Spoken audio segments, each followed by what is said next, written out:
Hello, yeah, wrong'un. Today's Ranty Rolex all about you having your eyes taken out filthy fuel companies. And somebody who can't keep their mouth shut for love nor money. Well, actually, he's opening his mouth for money. And we'll talk about national treasures, Radio 2 and Steve Wright. But first, are you aware that British Gas are making 10 times the profit nowadays? 10 times the profit. You must be aware that UK natural gas prices are back at 2018 levels. That's before the lockdown and the jibber jabber. All of that nonsense started. 2018 prices, 6 years ago. And is that being passed on to you? Don't be silly. Your fuel bill is almost twice as much as 2018. So these thieving oiks are making a shed load of profit. They're taking your eyes out. And you haven't seen that in the mainstream media. Well, why isn't it front page of all the daily newspapers? Because they don't want you kicking off. They want you docile and just acquiescing to whatever they want us to do. We're just cash cows. That's all we are. Taking your eyes out and laughing at you. Me as well. I'm with you. They're taking my eyes out. So businesses can now get around 21p per kilowatt hour for electricity, yet you and I are paying 28 to 29p per kilowatt hour. So domestic suppliers are charging you and me 30% more. Why aren't the journalists in this country kicking off on our behalf? That's because they're not journalists. That's because they just rewrite press releases. That's what they're up to. And let's get to what's happening politically, because we are going to talk about Prince Harold, or Henry as he should be called, and Radio 2 in a moment. But the Wellingborough by-election last night. I'll give you some stats. Labour only had 100 more votes than the 2019 general election. You catching that drift? Only 100 more votes than the 2019 general election. They're saying that the turnout was only 38%. So people have had enough of the political process. They don't want to vote because they believe it won't change anything. But if you remember Ken Livingstone's book, the title of which was, If Voting Changed Anything, They'd Abolish It. Correct. No, the correct bit was mine, not his. Reform UK couldn't manage to generate a protest vote of any real significance. So if you think that there are parties out there and or politicians out there that are going to stand for you, then vote for them. Because if you don't vote for them, what's your vote worth? You're a cash cow, remember?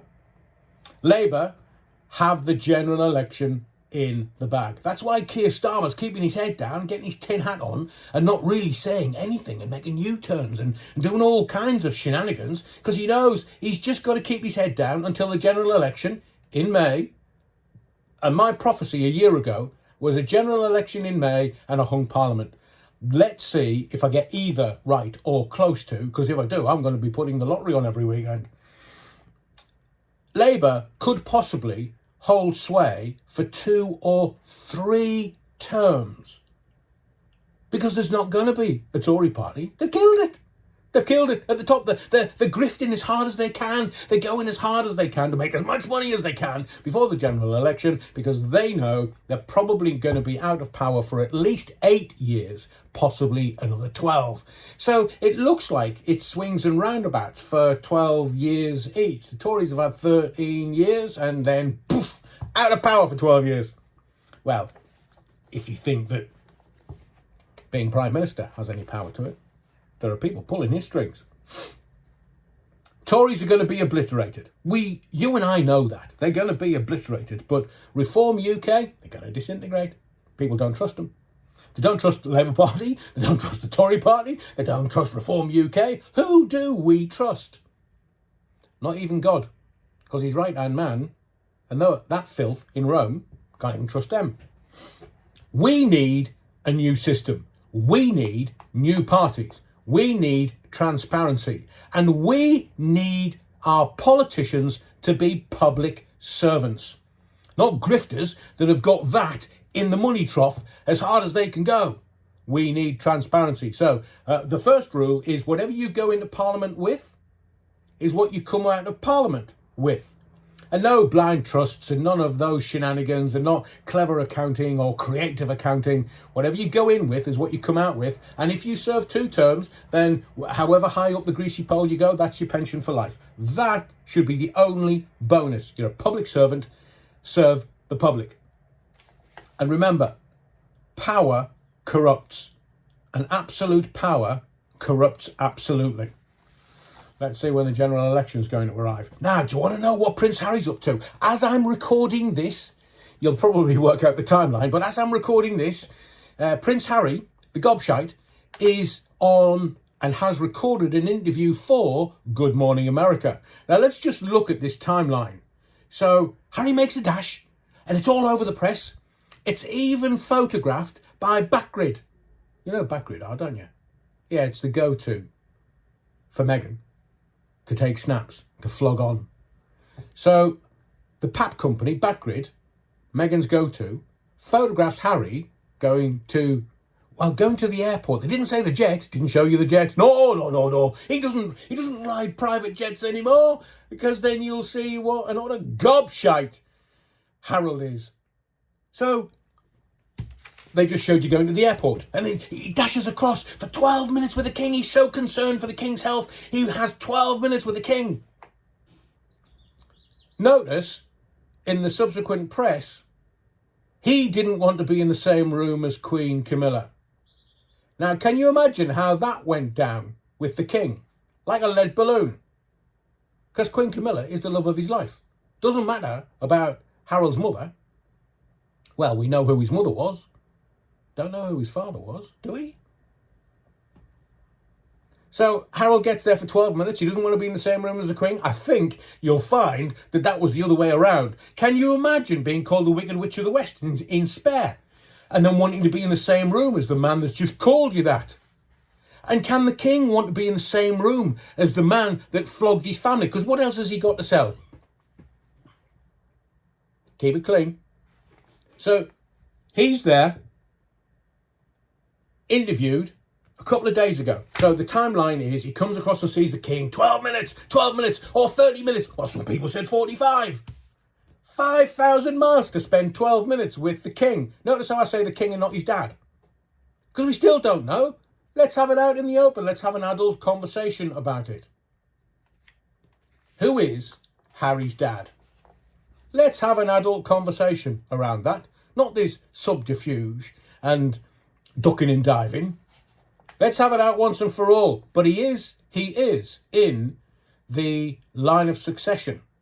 And that's possibly why it'll never come out until he's not in the line of succession. Because if the crown is anything to go by, the only thing that they will do is protect the monarchy. So Prince Harry, he's being interviewed, and right now he's on Good Morning America talking about the king's cancer. So Harry, or Henry as he should be called, has fallen into the trap. And the trap is William wants nothing to do with him.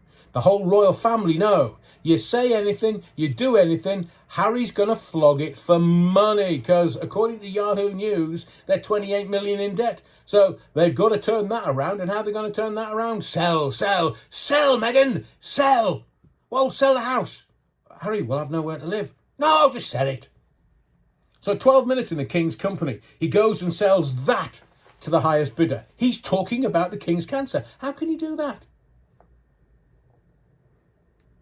Harry didn't want to be in the same room as the Queen. I feel, in my very humble view, that the Queen has said, hey, Charlie, yeah, fat fingers, have a word with him. I'm not being in the same room.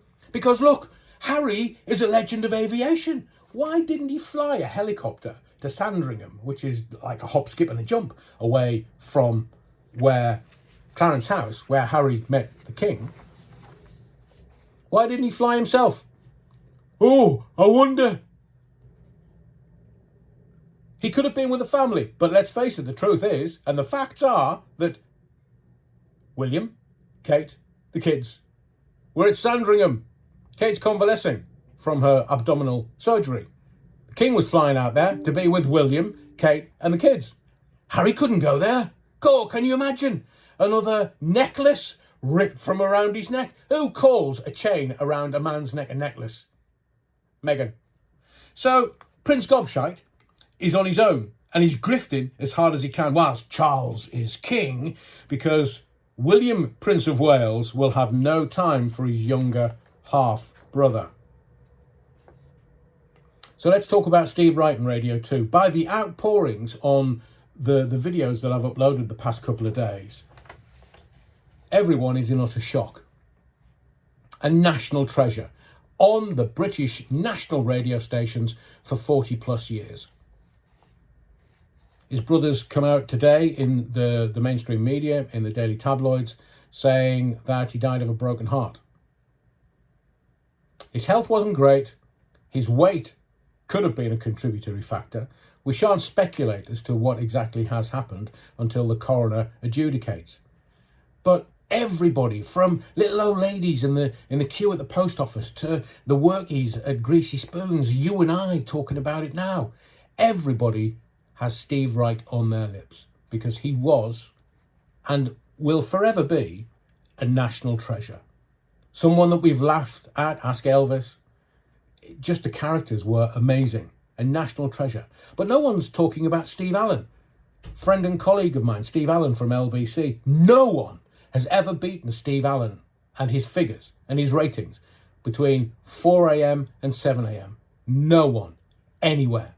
Steve Allen, national treasure. A man that I respect and love to bits. Why? Because when I was doing LBC, he was always being very complimentary about the stuff that I was doing. Steve Wright, he was exactly the same. He would be very complimentary about those that he worked with on Radio 2 and with at Radio 2, including some of the young up-and-coming like Chris Moyles at Radio 1. But Steve Wright binned because he wasn't young enough, because Radio 2 wanted to go younger. What? So, Steve Wright is and was funnier and sharper and more talented than, in my view, and I've got 40 years background in professional radio to back what I say up. He is funnier and more talented than all of the current Radio 2 presenter crop put together. That lot are about as funny as piles. Please, if you want to comment about any of the subjects I've touched on today, just stick them below. My name's Adrian Allen. Thank you for your likes. Please continue to like the videos if you do like them. Make sure that you're subscribed to the channel because there's more coming. But most of all, thank you for your indulgence, without which I'd never be able to do these videos. And I'll see you for a Steve Wright video next.